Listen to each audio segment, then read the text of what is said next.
순간이 다가왔습니다. 뭐냐 하면 운구합니다. 출산할 때 이제 운구하지 않습니까? 옛날은 이제 상녀를 매는 것처럼 운구를 하는데 이제 고인 옆에 가족들이 쭉 서죠. 그리고 출발하기 전에 그 장례를 인도하는 그쪽에 있는 직원이 나와가지고요, 관의 위에 덮어 있는 것들을 이렇게 벗겨서 관 이름을 확인을 합니다. 맞죠, 그죠? 관이 누구인지를 확인합니다. 이름을 확인하는데 그 이름에 뭐라고 써 있어요? 제 이름이 써 있는 거예요. 자, 제가 제 앞에 보이는 관에 제 이름이 쓰여져 있는 것을 밀고 이제 화장터로 들어가는 겁니다. 나는 내가 내 장례를 잘 준비하고 있는 건가? 나는 내 죽음을 잘 준비하고 있는 건가? 끊임없이 생각하게 됩니다.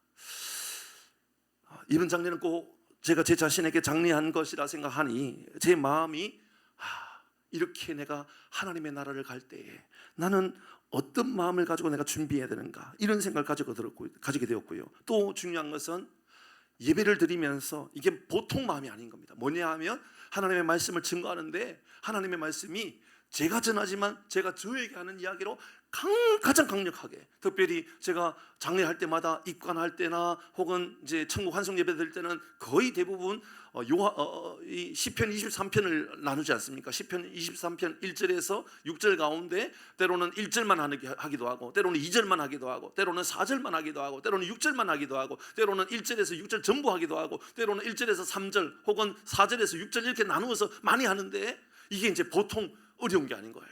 저에게 한번 물어보는 거예요. 3절 말씀 혹은 2절 말씀, 1절 말씀, 여호와가 나의 목자가 되어셔서 내가 부족함이 없다. 정말 내가 세상 살아가면서 내가 부족함이 없다라고 믿고 살아갔는가? 2절 말씀, 그분이 나를 푸른 초장 쉴 만한 물가로 인도했다 그러는데, 그리고 내가 떠나게 되어 저 천국에 임하면 정말 푸른 초장 쉴 만한 물가로 영원히 임하게 될 텐데 그 말씀을 전하기 위하여 내가 목숨 걸고 있는가 생각이 들었습니다. 4절 말씀, 내가 사망의 음침한 골짜기로 다닐지라도 해를 두려워하지 않을 것은 주께서 나와 함께 하심이라. 사망의 음침한 골짜기로 다니는 우리의 인생 가운데 내가 부족함이 없다라고 말할 수 있는 한순간은 언제냐면 주님이 나와 함께 하고 있다라는 것을 내가 정말 믿고 있고 정말 믿고 있는 그것을 증거하고 있는가라는 질문을 가장 강력하게 하는 시간이 바로 이번 장례의 시간이었다라는 겁니다. 중요한 겁니다. 가장 많이 울었던 분들은 이제 오셨던 우리 박미정 집사님과 옆에 있는 동생분, 얼마나 많이 우시는지 시도 때도 없이 우는 거예요. 저에게도 묻는 겁니다.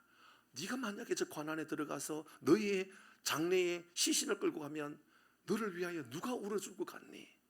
너는 너의 삶을 잘 살아서 정말 하나님 왜 벌써 데리고 가십니까? 왜 벌써 이 귀한 사람을 데리고 가십니까? 아직까지 우리가 인사도 못했고, 아직까지 화해도 못했고, 아직까지 사과도 못했고, 아직까지 더 사랑한다라고 말도 못했는데 하나님 왜 벌써 데리고 가십니까?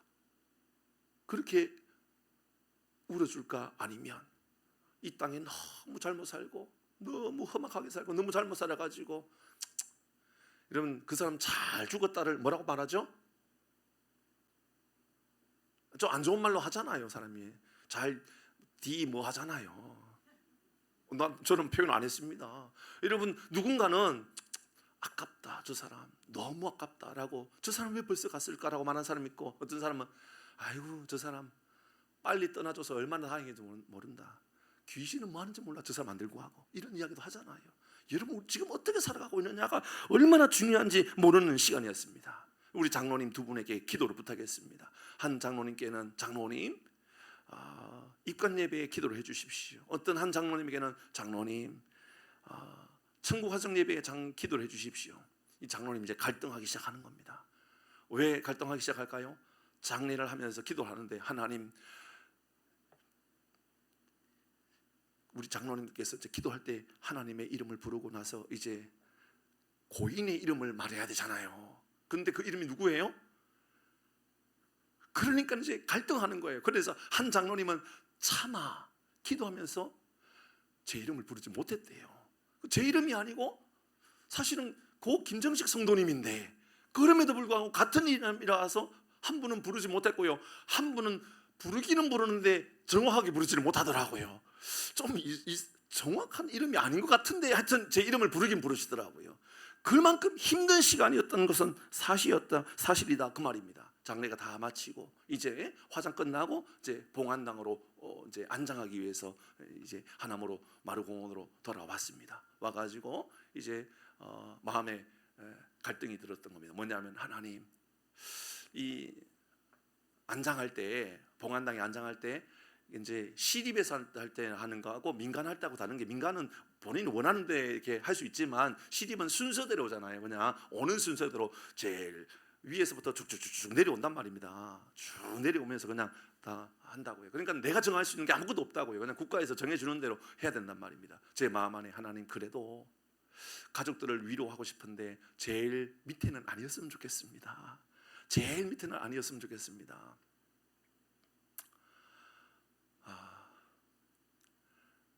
수요일 날 부고를 받고 위로를 예배를 드리는데 장례 지도사 분께서 하는 이야기가 12시에 화장하지 않으면 지금 일찍 해야 되기 때문에 아침에 5시에 예배 드리고 5시 반에는 출상해가지고 7시 반에 화장을 해야 됩니다 라는 이야기 하는 거예요. 근데 상식적으로 장례를 경험해 보면 5시에 출상하려고 그러면, 예배 드리려고 그러면 4시에 일어나야 되거든요. 그럼 그 전날 잠자리 생각해 보면 너무 힘들어요. 그 시간에 하는 게 우리가 힘든 것보다도 그 장례하는 분들이 이 더운 날씨에 자칫 잘못하면 정말 안 좋을 수가 있다고, 너무 지칠 수가 있단 말이에요. 그래서 제 마음에 아들에게, 요셉에게 그 확인해 보면 이게 그 다음날 변경할 수가 있는 시간이 있다. 그 언제냐면 그 12시 언제쯤 되면 취소하는 사람이 나올 수 있으니까, 화장 취소할 수 있는 사람이 있으니까 늘 보고 있다가 바로 직접 뭐 예약을 하든지 바꾸라고 했더니 그 다음날 우리 집사님 바꿔졌다고, 9시에 바뀌어졌다고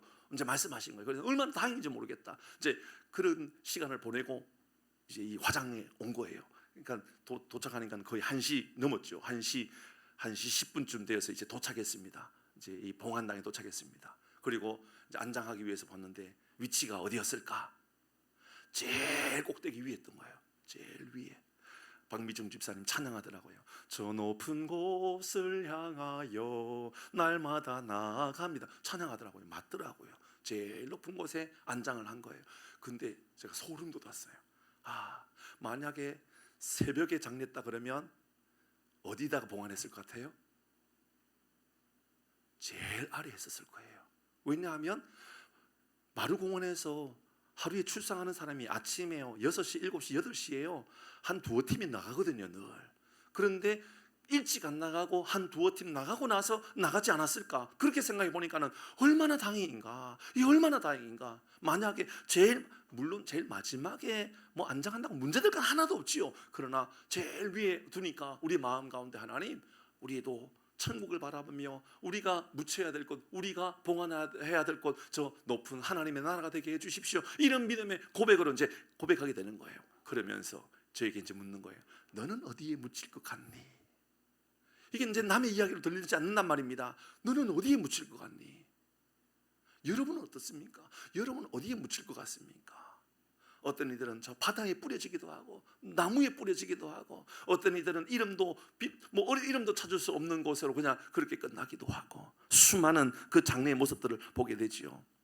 제일 아래라 문제될 것은 없지만 저는 이런 생각이 들더란 말입니다. 그러면서 생각난 게 요셉이에요. 요셉. 성경에 나오는 요셉. 제가 이 요셉 이야기하려고 지금까지 끌어온 겁니다. 요셉이라는 사람이 저 이집트의 포로로 끌려와가지고 그곳에서 노예로 살다가 최고의 권력, 바로 왕 밑에인 총리까지 되었습니다. 그러면 이제는 더 이상 누릴 수 있는 게 아무것도 없잖아요. 정말 모든 부귀와 영광을 다 누렸습니다.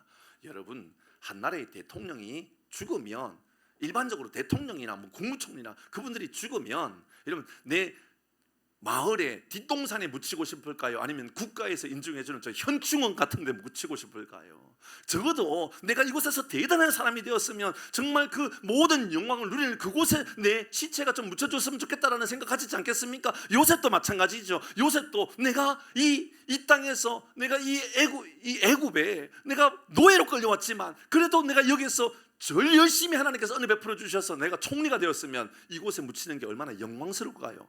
그런데 창세기 50장 마지막 마지막 절에 보면 놀라운 이야기를 합니다. 창세기 50장 26절 읽어봅니다. 앞에 말씀을 보시길 바랍니다. 같이 있습니다. 창세기 50장 26절 시작. 요셉이 110세의 죽음에 그들이 그의 몸에 향재료를 넣고 애굽에서 입관하였더라. 이러면 장래의 마지막은 입관입니까? 아니지요. 입관은 이제 장래의 시작일 뿐입니다. 그렇죠? 관 안에다가 요셉을 넣은 겁니다. 그리고 향재료를 넣었습니다. 이건 미라가 되기 위하여 썩지 않는 재료를 말하는 거죠. 넣었습니다. 그리고 기억하십시오. 400년 동안 입관한 이 요셉의 관을 묻지 않습니다. 창세기 50장 26절의 말씀 여기서 끝납니다. 입관하고 끝납니다. 그리고 400년이 지나 모세가 이스라엘 백성을 데리고 출애굽을 할 때, 애굽을 떠날 때에 그가 이야기했던 것들을 모세가 기억하여 이렇게 이제 행동하죠. 13장 19절입니다. 출애굽 13장 19절 같이 읽습니다. 시작. 모세가 요셉의 유고를 가졌으니 이는 요셉이 이스라엘 자손으로 단단히 맹세하게 하여 이르기를 하나님이 반드시 너희를 찾아오시리니 너희는 이 유고를 가지고 여기서 가지고 나가라. 그러니까 요셉이 했던 말 그대로입니다. 하나님께서 너희를 도와줄 거니까 여기에 유고를 두지 말고 가나안 땅에 가지고 가라라는 겁니다. 영광스러운 그곳이 세상에 나를 인정해주고 세상에 나를 출세시켜주는 그곳이 내가 묻혀야 될 곳이 아니라 하나님의 나라에 내가 묻히고 싶다라는 거예요. 하나님이 계시는 그곳에 내가 영원히 묻히고 싶으니 내 유고를 입관하고 하장 못하게 한 겁니다. 하간 못하게 한 겁니다. 그리고 그냥 그거에 미라를 만든 거죠. 미라를 만들고 400년 동안 그냥 두었다가 나중에 훗날 400년이 지나고 그리고 그 시체를 후손도 뭐 한두 대입니까? 그 먼 후대 모세 때가 되어서 다른 그 누구도 아니고 요셉의 관을 들고 가나안을 향하여 가는 겁니다. 우리의 삶의 모습 같지 않습니까? 우리도 어딘가에 언젠가는 죽게 될 텐데 여러분 어디에 묻히기를 원하십니까? 우리는 어디에 묻힐 사람입니까? 오늘 성경은 우리가 영원히 우리가 묻혀야 될 하나님의 나라를 바라볼 수 있는 우리 모두가 되기를 바랍니다. 잘 사는 것보다도 잘 죽는 것이 훨씬 더 복됩니다. 영원한 생명의 땅을 바라보는 것, 이게 얼마나 중요한지 모른다 그 말입니다. 여러분 묘비에 여러분 우리가 어떻게 쓰여질 것인가가 얼마나 중요한지 모릅니다. 여러분 이렇게 이야기했으니 이제 내용은 이것으로 이제 오늘 본문의 말씀을 다시 이제 한번 돌아가 보는 겁니다. 오늘 본문의 말씀을 보면 이제 지난주에 우리가 요셉 예수님께서 좀 사람들로 인하여 많은 다툼이 일어나고 분쟁이 일어나는 그때 그 모습 속에 그 분쟁의 원인이 무엇인가였었던 거죠. 이런 중요한 이야기는 이런 거였죠.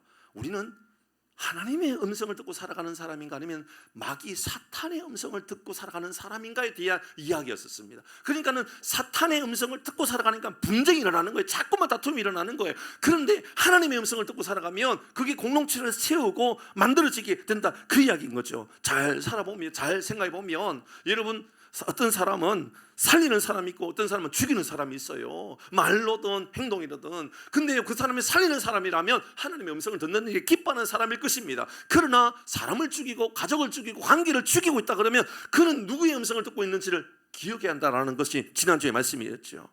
어떤 이들은 선동을 합니다. 어떤 이들은 비방을 합니다. 그러나 어떤 이들은 하나 되게 하고 어떤 이들은 위로하고 어떤 이들은 격려하고 이런 그게 사람마다 누구의 음성을 듣고 살아가느냐에 따라 달라지는 것이지요. 그래 그 내용이 오늘 본문의 말씀 이어서 어떤 내용으로 이어지느냐 좀 기가 막힌 이야기를 합니다. 오늘 본문의 22절의 말씀을 볼까요? 그때가 어떤 때인지를 이야기합니다. 그때의 때입니다. 22절 같이 읽습니다. 시작. 계절이 언제라고요? 어떤 이들은 봄의 계절에 살아가는 사람이 있고 어떤 이들은 겨울의 삶을 살아가는 이가 있습니다. 여러분의 삶은 지금 어느 계절을 맞이했습니까? 어느 계절에 살고 싶습니까? 저는 봄에 태어났습니다. 그래서 제 스스로가 언제나 봄에 태어난 사람은 얼마나 꽃처럼 아름다운지 몰라 이렇게 말하고 살아가지만 제 스스로의 격려이고 위로일 뿐입니다. 실제로 겨울에 태어난 사람이 훨씬 더 따뜻할 수도 있는 것이죠. 그건 다 사람마다 다른 겁니다. 그런데 지금 계절은 언제입니까? 여러분의 태어난 계절 말고요. 지금 나는 어느 계절에 살고 있습니까? 지금 우리가 초봄, 초여름과 같은 시간을 보내고 있는데 여러분의 인생은 어떻습니까? 여러분의 인생은 겨울입니까? 여름입니까? 봄입니까? 가을입니까? 점점 낙엽이 지고 있는 겨울이 다가오고 있습니까? 아니면 꽃이 피고 있는 봄이 다가오고 있습니까? 오늘 성경의 말씀에 때가 겨울이라고 했는데 그때, 겨울의 때를 맞이하는 그때가 언제냐? 예루살렘의 어느 절기라고요? 수전절입니다. 이걸 알아야 되는 겁니다. 이 수전절이 아주 중요합니다. 앞에 내용을 좀 다 이야기하기는 어려울 것 같아요. 그러나 여러분, 오늘 이 이야기하고 있는 이 수전절에 아주 핵심된 사람이 있다면 안티오코스 4세입니다. 헬라의 아주 포악했던 왕. 그게 이제 이 다니엘서에 나와요. 읽다가 읽어드릴 겁니다. 잘 보셔야 됩니다. 안티오코스 4세. 안티오코스 4세가 말이지요, 헬라의 문화, 그리스 헬라의 문화를 전 세계, 우리가 알고 있는, 우리가 다니엘서의 말씀을 묵상했던 것처럼 처음에는 제국을 만들 때에 바벨론 제국이 만들어지고 바벨론 제국이 무너지고 페르시아 제국, 그러니까 이라크가 무너지고 이란이 지배하고 다시 이제 헬라가 지배하고 그리스가 지배하고 나중에 로마가 지배하는 그러한 세계 제패 시대 때 말입니다. 그때 이제 이 헬라의 안티오코스 4세가 전 세계를 정복하고 있을 그때쯤 이제 로마의 군인들이 전 세계를 정복하고 있을 때였었습니다. 그렇게 열심히 정복하고 있을 그때 안티오코스 4세가 로마 군인 앞에 굴욕을 당했던 일이 있었습니다. 뭐냐 하면 이 로마의 군사들이 했던 이야기, 이게 이제 주전 2세기 3세기 때 이야기 아닙니까? 지팡이를 가지고 로마의 사신들, 군인들이 안티오코스 4세에게 원을 그려버립니다. 중간에 사람이, 왕이 서 있는데 왕 옆에다가 원을 그려놓고 그 로마의 군인들이 하는 이야기가, 당신이 그 원에서 나오기 전에 내가 철수하겠다라고 말하면 살려줄 것이고, 그렇지 않으면 당장 죽이겠다라고 이야기합니다. 안티오코스도 그것을 보면 두려웠던 겁니다. 무서웠던 겁니다. 그래서 굴욕적이지만 이 원에서 나가기 전에 내 몸에 원을, 방경 원을 조그맣게 만들어 놓고 여기서 나가면 너 죽이겠다 그러니 그게 두려워가지고, 그래서 항복하고 헬라로 돌아갈 때 그 마음에 울분이 터져가지고 너무 화가 나가지고 견딜 수 없어서, 이게 또 하나의 요인이라고 일반적으로 보거든요. 너무 화가 나가지고 복수를 누구에게 하느냐면 예루살렘 성전에 가서 합니다. 예루살렘 성전을 어떻게 하느냐면 예루살렘 성전에다가요, 여러분 예루살렘 성전 안에는 하나님이 계셔야 되잖아요. 근데 그곳에다가 제우스 신을 갖다 놓는 겁니다. 안티오코스가 제우스의 신을 갖다 놓고 제우스를 신기게 합니다. 그곳에 있는 그곳에 있는 유대인들을 학살시켜 버립니다. 아주 치명적인 것은 안식일을 지키는 사람 죽여버립니다. 할례하는 사람 다 죽여버리는 겁니다. 이런 일을 끊임없이 하다가 결국 이제 결정적으로는 어떤 일을 하냐면, 유대인들이 먹지 않는 짐승 있잖아요.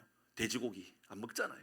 돼지고기를 안 먹는데 돼지를 잡아가지고요, 그 피를 받아가지고 이 이스라엘 예루살렘 성전에다가 피를 뿌리는 겁니다. 재앙을 의미하는 피를 뿌리는 겁니다.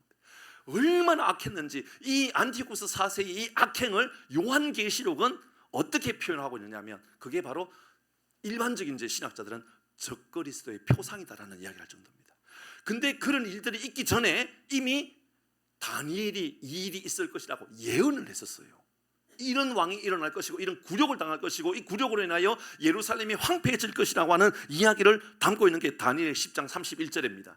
다니엘 읽어보시면요, 참 재미있습니다. 이미 그 당시에 패권을 지배했던 나라들에 대한 이야기를 바벨론, 페르시아, 헬라, 로마를 다 이야기하고 있는 거죠. 지금 이게 헬라가, 안티오코스가 로마에 어떤 고난을 당하느냐를 이렇게 이미 다니엘에게 예언해 주었던 겁니다. 보았던 겁니다. 다니엘이 이것을 보고 그도 감당하기 어려워서 나는 아무것도 이해할 수가 없다라고 이야기할 정도였죠. 31절 같이 읽어봅니다. 시작. 군대는 그의 편에 서서 성소 곧 견고한 곳을 어떻게 했다? 이건 돼지 피를 뿌리는 장면에 대한 이야기입니다. 얼마나 더럽혔는지 모릅니다.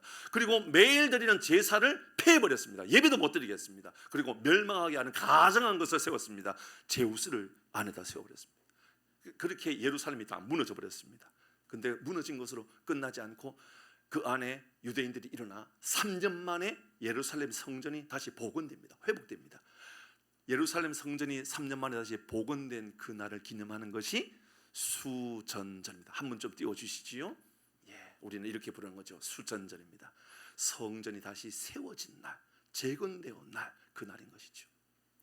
이제 이 제 말씀이 참 우리에게 의미 있고 재미있는 겁니다. 그러니까는 우리가 영적으로 본다 그러면, 우리의 삶을 영적으로 본다 그러면, 수전절은 우리의 예배가 회복되는 날, 하나님의 성전이 회복되는 날, 우리에게 하나님의 은혜가 회복되는 날, 그 날이 바로 수전절입니다. 그런데 그때가 겨울이었습니다. 다시 좀 전의 말씀을 보면 그 날이 겨울이었지 않습니까? 이 말씀이 우리에게 아주 중요한 의미죠. 어떤 이들은 수전절을 맞이할 그때 겨울을 살아가는 사람이 있습니다. 뭐냐 하면 하나님께서 회복의 날, 은혜의 날, 기쁨의 날을 우리에게 주셨는데 여전히 아무것도 변하지 않는 겨울의 삶을 살아가는 이가 있습니다. 근데 어떤 이들은요, 겨울의 시간이지만 하나님께서 은혜 베풀어 주셔서 회복해 주셨던 수전절의 삶을 살아가는 이가 있단 말입니다. 여러분 어떤 삶을 살아가고 있습니까? 예배 드리고 있는데 여전히 마음 안에 두려움과 염려와 근심 가운데 살아가면 여러분 수전절의 겨울의 삶을 살아가고 있는 거예요. 그러나 반대로 어떤 이들은 분명히 내 인생은 겨울이에요. 하는 일이 아무것도 안 되는 것 같아요. 직장도 안 되는 것 같고 건강도 어려움이 있는 것 같고 뭐 문제가 너무 많은 것 같아요. 그런데 하나님 앞에 기도할 때마다 내 마음이 너무 좋은 거예요. 놀라운 신비로운 마음이 자꾸만 내 마음에 위로가 되는 거예요. 어떤 사람인가요? 겨울에 수전절을 경험하고 살아가는 사람이죠. 사랑하는 교회 여러분, 수전절의 겨울이 아니라 겨울 가운데 수전절의 삶을 살아가는 은혜가 우리 가운데 있기를 주의 이름으로 축복합니다. 이 복이 우리에게 얼마나 중요한지 모릅니다. 그러면 수전절에 22절 읽었잖아요. 중요한 하나의 이야기랍니다. 그때 예수님께서 뭐 했느냐입니다.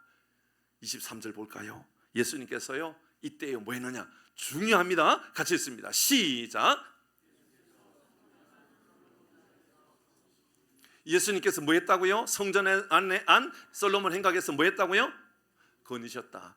회복하셨던 우리 주님의 은혜가, 우리 하나님의 은혜가 이제 회복되어서 그래서 수전절이 만들어지는 그 예루살렘 성전에 예수님께서 뭐 하고 있어요? 거닐고 있었습니다. 거닐고 있었습니다. 성전은 예수님께서 주인이시고 우리의 삶의 주인이 우리가 온전히 회복하는 길이 예수님에게 있다는 것을 보여주는 장면이 바로 예수님께서 여기에 거닐고 있다는 것을 아예 성경은 우리에게 구체적으로 설명하고 있는 겁니다. 그런데 이 예루살렘 이 솔로몬 성전, 솔로몬 행각에 대한 이야기가 여러분 뒤에 사도행전에도 나오지요. 언제 나오냐면 잘 기억하셔야 돼요.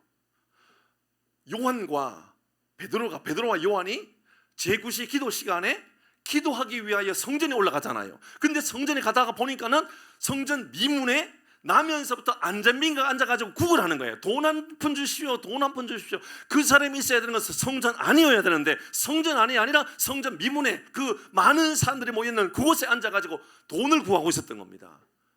우리도 똑같은 거죠. 예배당에 앉아있지만 예배당에서 예수님을 만나는 것이 아니라 예수님이 거니는 삶을 살아가는 것이 아니라 이곳에 앉아갖고 뭐 하느냐면 돈 한 푼 주십시오 그거 구하고 있는 거예요. 그것은 나면서 안전뱅이가 똑같다는 얘기예요.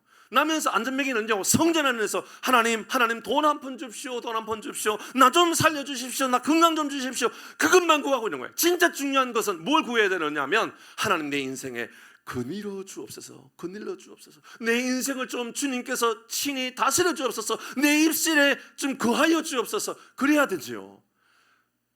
베드로와 요한이 나면서부터 안전뱅이에게 이야기하잖아요. 나는 은과 금은 내게 없지만 내게 있는 것을 너에게 주노니 나사렛 예수의 이름으로 명하노니 일어나 걸어라.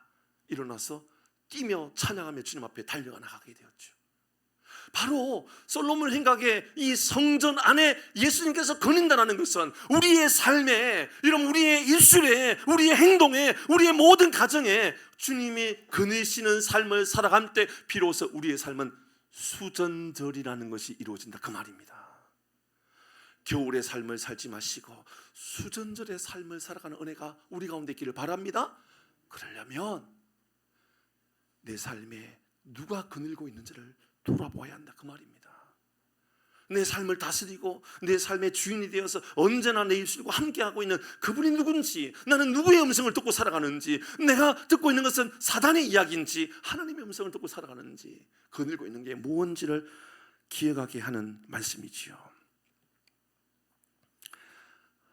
그게 이제 앞부분의 이야기로 본다 그러면 하나님의 음성, 목자의 음성을 듣고 살아가는가? 그러면 우리가 목자의 양이고, 그렇지 않다면 우리는 목자의 양이 아니다라는 것을 이야기하고 있죠. 그러니까 오늘 본문의 24절 이유는, 그래서 내가 진짜 양인가? 내가 진짜 예수님을 목자로 삼고 예수님을 따라가는 내가 양인가 아닌가를 이제 이야기해 주는 게 24절 이후의 이야기예요. 그래서 한번 볼까요? 24절 말씀에 보니까 양인지 아닌지, 내가 예수님의 양인지 아닌지 분별할 수 있는 그 분별력, 24절은 이렇게 말합니다. 같이 읽어봅니다. 시작. 유대인들이 애워싸고 이르되 당신이 언제까지나 우리의 마음을 의혹하게 하려 합니까? 됐습니다. 그러니까 의심이 끊어지지 않는 거예요. 예수님의 말씀을 들어도 말씀이 의심만 되는 거예요. 그러면 양이 아니라 그 말입니다. 말씀을 듣는데 늘 내 마음 안에 불편함만 있는 거예요.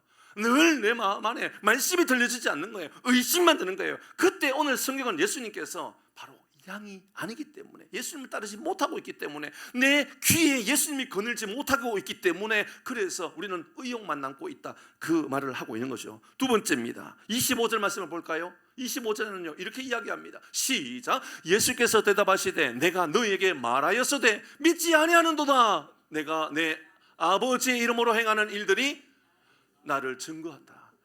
아버지 행하셨던 기적의 일들이 바로 나를 증거한대. 그게 안 믿어진다 그 말입니다. 예수님께서 어떤 기적을 행하여도, 예수님께서 어떤 표적을 행하여도 그거 안 믿어지는 거예요. 사람들이 요한복음에 예수님 표적 보고 따라다녔습니까? 배불러서 따라다녔습니까? 예수님 분명히 말씀해요. 내가 너희들에게 이 떡을 너에게 공급해 주었기 때문에 그 떡을 바라보면서 나를 따라다녔지, 너희들이 나의 표적을 보고 따라다녔느냐라고 묻지 않았습니까? 그게 교회 안에서도 똑같다 그 말입니다.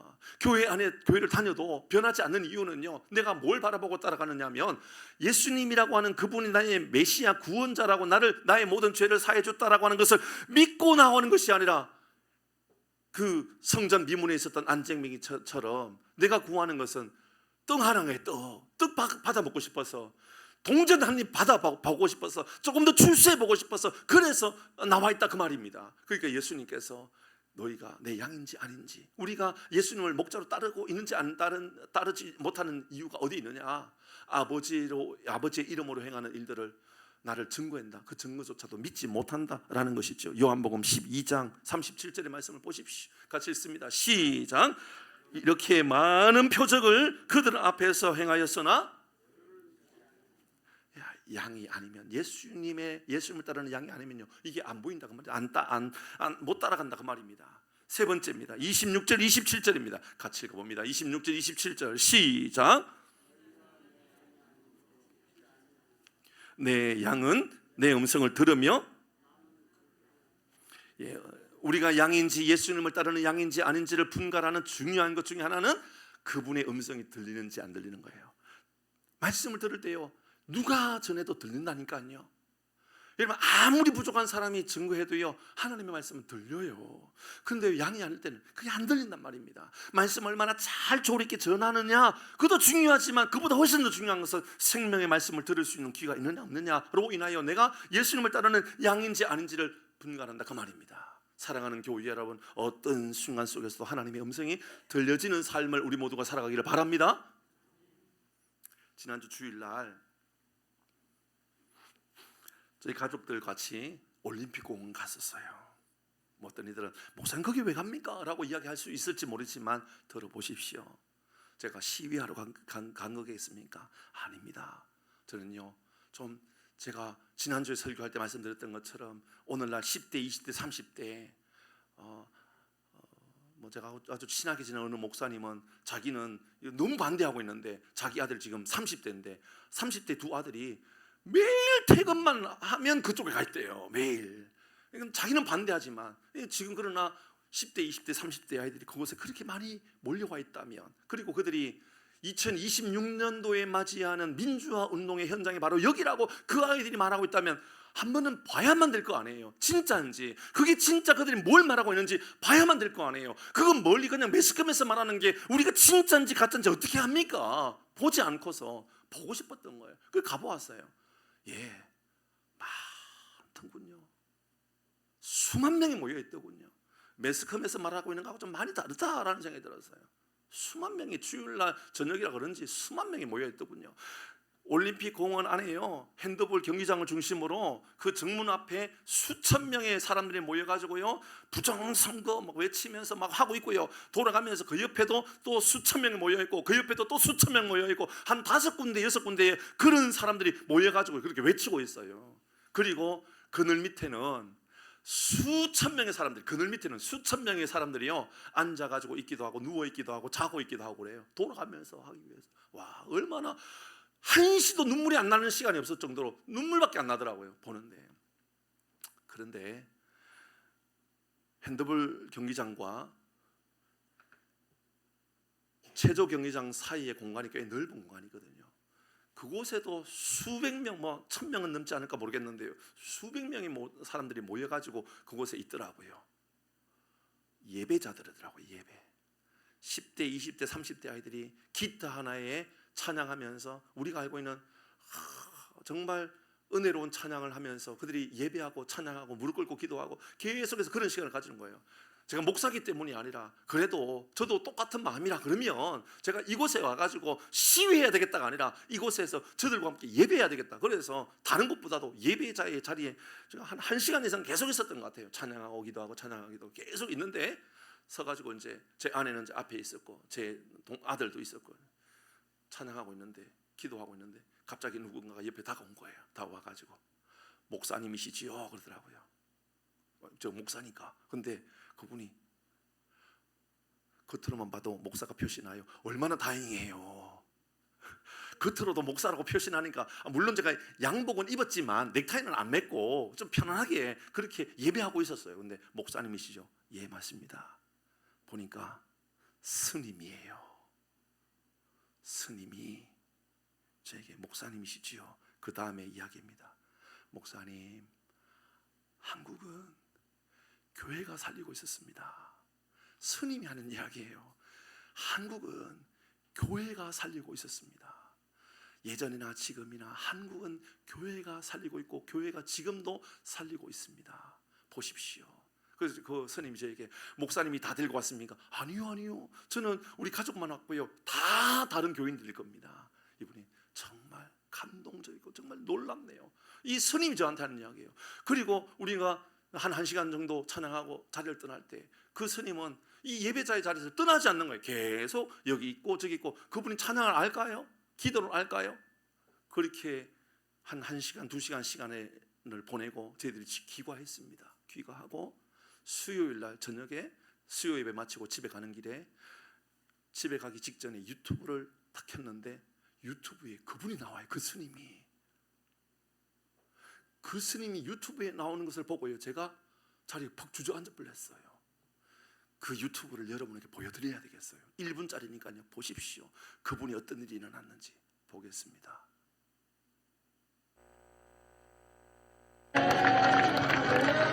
그 스님이 영접 기도 받았습니다.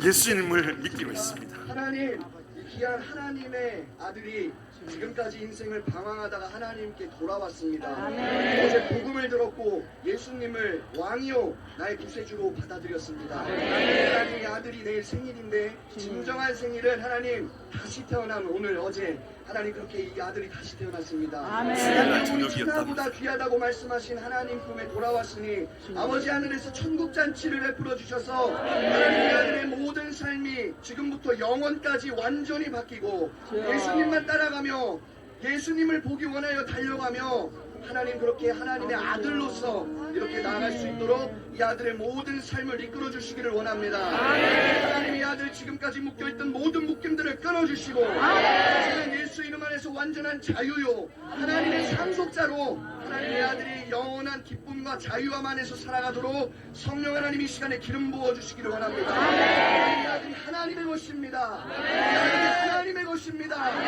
아들은 영원히 하나님의 것입니다. 어제는 완전히 떠나갈지어다.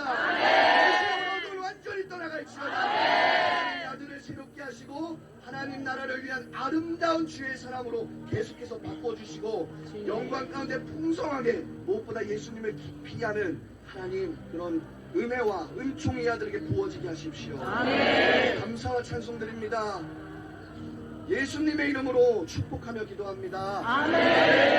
감사합니다. 우리도 박수 한번 할까요? 저 대화할 때 자기가 승려가 된 지 20여 년쯤 됐다고 이야기를 했었습니다.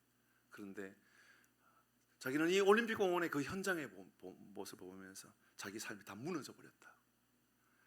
여러분, 양은요, 예수님을 목자로 삼고 살아가는 양은요, 목자의 음성이 들립니다. 하나님의 말씀이 들립니다. 어떤 상황 속에서도 들립니다. 여기에 모든 사람들, 수만 명의 사람들이 다 부정선거를 외치고 있고 재투표를 외치고 있을 그때에도 예배하는 그곳에서 지나가다가 이 모습에 감동했던 스님이 바뀌었다면, 사랑하는 교회 여러분, 여러분의 삶, 우리의 삶에 언제나 주의 음성이 들려지기를 바랍니다. 다시 읽어드립니다. 너희가 내 양이 아님으로 믿지 않는구나. 그런데 말이야, 내 양은 내 음성을 듣는다는 거 아니? 이 말씀인 거예요. 내 양은 내 음성을 들어. 그리고 나는 그들을 알고 그들이 나를 따르게 되어 있어. 사랑하는 교회 여러분, 주님을 따라가는 삶을 살아가는 우리 모두가 되기를 주의 이름으로 축복합니다. 마지막입니다. 28절의 말씀을 보니까 그에게 주시는 축복입니다. 하나님께서 이제 우리가 주님을 나의 영원한 목자로 삼고 살아가는 그에게 주시는 축복의 메시지. 28절 시작. 내가 그들에게 영생을 주노니 영원히 멸망하지 아니할 것이요 또 그들을 내 손에서 빼앗을 자가 없느니라. 아멘. 우리 주님 약속하십니다. 여러분, 겨울입니까? 여러분은 겨울이랄지라도 수전절이 여러분에게 임하기를 바랍니다. 빼앗기지 않는 하나님의 봄의 나라가 푸른 초장으로 우리를 인도해 주시는 하나님을 경험하고 살아가기를 주의 이름으로 축복합니다. 여러분, 힘드십니까? 외로우십니까? 여러분, 갈등 가운데 있습니까? 여러분의 인생이 겨울이라고 생각합니까? 그래도 나의 믿음, 내 영혼, 우리 주님께서 나를 누구도 빼앗지 못할 것이다 라고 약속하셨던 이 말씀이 들려진다면 우리의 인생의 봄의 날씨, 바로 주님께서 우리 수전절, 우리를 회복시키시는 그 날의 은혜를 우리가 누리고 살아가기를 주의 이름으로 축복합니다. 그러면 누구를 따라야 되느냐? 오늘 성경 우리에게 알려줍니다. 코스피가 9,000원이 넘었다 이런 얘기를 해요. 여러분, 오늘날 저는 말씀 묵상하면서 그런 생각이 들었어요. 야, 오늘날처럼 20대 30대가 살기 어려울 때가 없겠구나. 여러분, 코스피가 그만큼 오르고요, 하이닉스가 250만 원 넘었죠. 한 주가요 지금 거의 300만 원 다가가고 있어요. 그러면요 20대 아이들이 불안해서 못 삽니다. 아세요? 와, 돈 많이 벌었다. 아니요, 돈 많이 벌었다가 아니에요. 그 아이들은요, 나도 안 하면 안 되겠구나, 나도 해야 되겠구나, 그래가지고요, 기억하셔야 돼요. 저는 2024년 10월 27일 이후에는 엄청난 영적인 전쟁이 일어나고 기근이 올 거라고 생각하고 있기 때문에, 맞아요, 그런 시간이 지금 우리 시대에 오고 있어요. 오고 있는 중이에요. 여러분, 돈을 바라보고 살아가는 사람은요, 이로 인하여 죄송하지만 완전히 황폐한 삶을 살게 될 수도 있어요. 그게 바로 지금 때거든요. 여러분, 그러니까는 삼전이든 하이닉스든 하지 말라 하라 그 말이 아니라, 자칫 잘못 이게 내가 거닐고 있는 삶이, 내 삶에 거닐고 있는 핵심이 바로 그런 삶이 되어버리면요, 이제 우리는요 더 이상 하나님 말씀이 안 들려진단 말입니다. 목자의 음성이 안 들린단 말입니다. 오직 세상에 그 음성만 듣고 살아간다 그 말입니다. 그런데 우리 주님 말씀이에요. 우리 주님을 목자 삼고 살아가면 우리 주님은 절대로 우리를 포기하지 않겠다. 영원토록 내가 너를 지켜, 내가 보호해주는 삶을 살겠다라고 우리 주님께서 말씀하셨죠. 이것을 가장 강력하게 경험했던 사람 중에 하나 다윗 아닙니까? 다윗 얼마나 힘들 때가 많았어요. 여러분, 나의 장인어른이 나를 죽이려고 그러고, 내 신하들이 나를 죽이려고 그러고, 내 아들이 나를 죽이려고 그러고, 수많은 사람들이 칼을 들어서 나를 죽이려고 하는 그 삶을 살아갔던 다윗이 하나님의 손길을 경험했을 때에 이렇게 이야기했습니다. 시편 37편 23절. 여호와께서 사람의 걸음을 정하시고 그의 길을 기뻐하신다. 하나님께서 우리의 걸음을 정하시고 인도해 주신다. 이것을 고백하고 살아가니까 24절 같이 읽습니다. 시작. 그는 넘어지나 아주 엎드러지지 아니함은 여호와께서,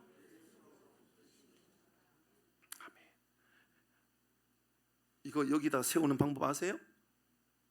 세울 수 있어요, 없어요? 여기 세울 수 있어요, 없어요? 아니, 있어요, 없어요? 여기다가 세울 수 있어요, 없어요? 어떻게 세워도 넘어지지요. 그러나 가장 강력하게 세우는 법이 있잖아요. 잡고 있으면 돼요. 안 넘어져요. 그는 넘어지나 아주 엎드리지 아니함은 주께서 그의 무엇으로 어떻게 하신다? 하나님께서 우리를 붙들어 주시되 언제나 붙잡아 주시는 이 믿음의 고백을 가지고 살아가기를 주의 이름으로 축복합니다. 찬양하십시다. 주는 완전합니다. 우리 찬양하십시다. 잘 모르실 거예요. 악보들 펴가지고요 보시면서 그렇게 찬양하세요. 우리 아시는 집사님 계시니까 우리 같이 찬양하도록 하십시다. 저는 이 찬양이 가장 맞는 찬양으로 보여졌습니다. 여러분 유튜브에서도 찾아서 한번 들어보시기도 하고 그렇게 하세요. 주는 완전합니다. 같이 찬양하겠습니다. 주여 우리는 연약합니다. 주여 우린 연약합니다. 우린 오늘을 힘겨워합니다.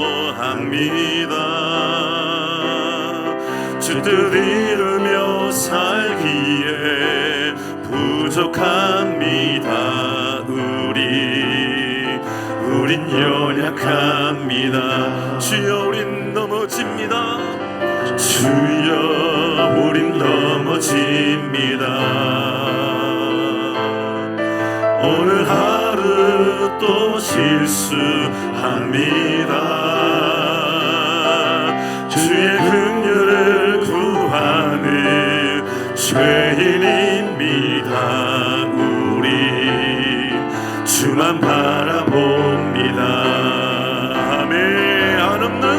한없는 주님의 은혜 온 세상 위에 넘칩니다. 가릴 수 없는 주 영광 온 땅 위에 충만합니다. 주님만 이기니 우린 길 따라갑니다. 그날에 우리 이루신 주는 완전합니다. 한없는 주님의 은혜 한없는 주님의 은혜 온 세상 위에 넘칩니다. 온 세상 위에 넘칩니다. 가릴 수 없는 주 영광 온 땅 위에 충만합니다. 주님만 이기니 우리 주님 우리가 그 길을 따라가겠습니다. 우린 길 따라갑니다. 그날에 우리를 이루신 주는 완전한 우리 다시 한번 고백하십시다. 한없는 주님의 은혜 한없는 주님의 은혜 온 세상 위에 넘칩니다. 온 세상 위에 넘칩니다. 가릴 수 없는 주 영광 가릴 수 없는 주 영광 온 땅 위에 충만한 우리 모두 자리에서 일어나셔서 고백합니다. 주님만 이기니 우린 그 길 따라갑니다. 우린 그 길 따라갑니다. 그날에 우리 이루신 주는 완전함에 주님만 길이오니 주님만 이기니 우리 주님 제가 그 길을 따라갑니다. 우린 그 길 따라갑니다. 그날에 우리 이루신 주는 완전합니다.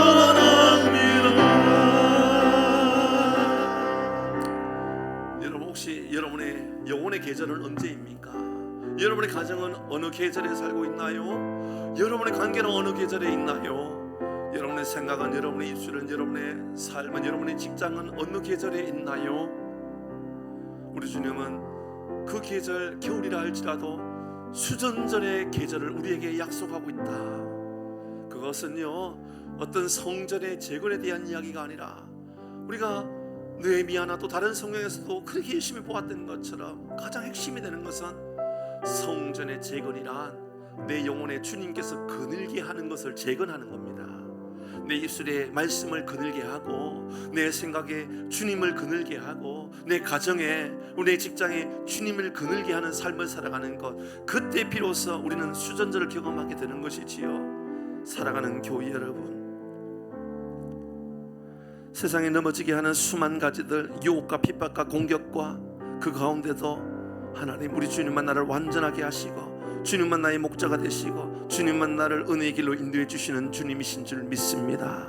주님 이 시간에 은혜를 더하여 주시어서 완전한 길로, 온전한 길로, 은혜의 길로 이끌어 가시는 주님만 바라보며 살아가는 내 영혼의 영적인 수전절을 경험하고 살아갈 수 있도록 복을 허락하여 주옵소서. 은혜로 내 삶을 이끌어 주옵소서. 이런 약속의 말씀을 붙잡고 같이 믿음으로 결단하며 기도하도록 하십시다. 같이 기도하겠습니다. 주여 은혜를 더하여 주시옵소서. 주님만 길이심을 잊지 아니하며 주님의 인도하심 안에 거하며 살아가는 우리 모든 영혼들 될 수 있도록 주여 축복하여 주시옵소서. 주님만 길이십니다. 주님만 우리에게 하나님 완전하게 하시는 은혜의 길이심을 잊지 아니하는 우리 모든 영혼들 될 수 있도록 주여 축복하여 주시옵소서. 하나님, 오늘날 하나님 돈의 길을 하나님 거닐고 살아가고, 아니 내 삶에 돈이 들어와 돈이 내 삶을 거닐고, 하나님 명예가 내 삶을 거닐고, 때로는 하나님 경험이 내 삶을 거닐고, 하나님 내 자존심이 나를 하나님 거닐고 살아갈 때에 하나님 이것은 또 넘어지고 또 넘어지는 수만 가지 넘어지게 하는 요인들을 기억하여서 주님 나를 영원한 온전한 길로 인도하시는 분 오직 주님이심을 잊지 아니하는 우리의 모든 것을 낼 수 있도록 주여 복을 허락하여 주시옵소서. 은혜의 길을 걷게 하여 주옵소서. 주를 도와주옵소서. 주님, 오늘 또 넘어지는 존재, 하나님 한 주간 삶을 돌아보면 수없이 넘어지고 또 엎드러지고 또 그렇게 좌절하고 살아갔던 우리의 연약한 모습들이 아니었나 돌아봅니다. 수만 가지 넘어지게 하는 것들, 유혹과 핍박과 공격과 돈과 재물과 영광과 하나님 이 모든 자존심까지도 주님 은혜 베풀어 주시어서 나를 완전하게 하시는 분, 나를 선한 길로 인도해 주시는 분, 목자 되시는 선한 목자 되시는 주님을 따라 살아가는, 그래야 우리의 영혼의 수전절을 경험하는 은혜가 있게 하여 주옵소서. 혹시나 하나님 우리의 삶이 황폐하여 두려움 가운데 겨울의 시간을 보내고 있다면 정말 중요한 것은 우리의 영혼의 보험 수전절이 임하여야 하는 것, 주님께서 거니시는 삶을 살아가야 하는 것임을 잊지 않는 우리 모든 사랑하는 교우들 되게 하여 주옵소서. 이번 한 주간도 하나님 우리 교우들 은혜를 더하여 주시어서 연약함으로 넘어지지 않게 하시고 다시 일어날 힘도 허락하여 주시며 사업장 가운데 하나님께서 지켜주시어서 아름다운 하나님의 나라를 위하여 세워가는 사업장 되게 하시고, 특별히 바라옵는 것은 연세 많으신 우리 교우들 은혜 베풀어 주시어서 담대함과 하나님께서 주신 은혜로 인하여 우리 주님의 손에 붙잡힌 바 되어 감사함으로 살아가는 우리 모든 교우들 되게 하여 주옵소서. 여호와는 내게 복을 주시고 너를 지키시기를 원하며 여호와는 그의 얼굴로 내게 비추사 은혜 베푸시기를 원하며 여호와는 그 얼굴을 내게로 향하여 드사 평강 주시기를 원하노라. 우리 주 예수 그리스도의 크신 은혜와 하나님 아버지 한없는 사랑과 성령 하나님의 위로교통 충만하심이 주신 말씀을 따라 인생의 겨울을 맞이했다 할지라도 주의 손에 붙잡힌 바 되어 어떤 악한 상황 속에서도 포기하지 아니하고 주님만 따라 살겠노라고 믿음으로 결단하는 모든 심령들 머리 위에, 가정 위에, 자녀들과 사업장과 일터와 나라와 민족과 우리 주일학교 어린아이들 머리 위에, 선교사님들의 사역 현장 가운데 영원토록 함께 있을지어다. 아멘. 아멘.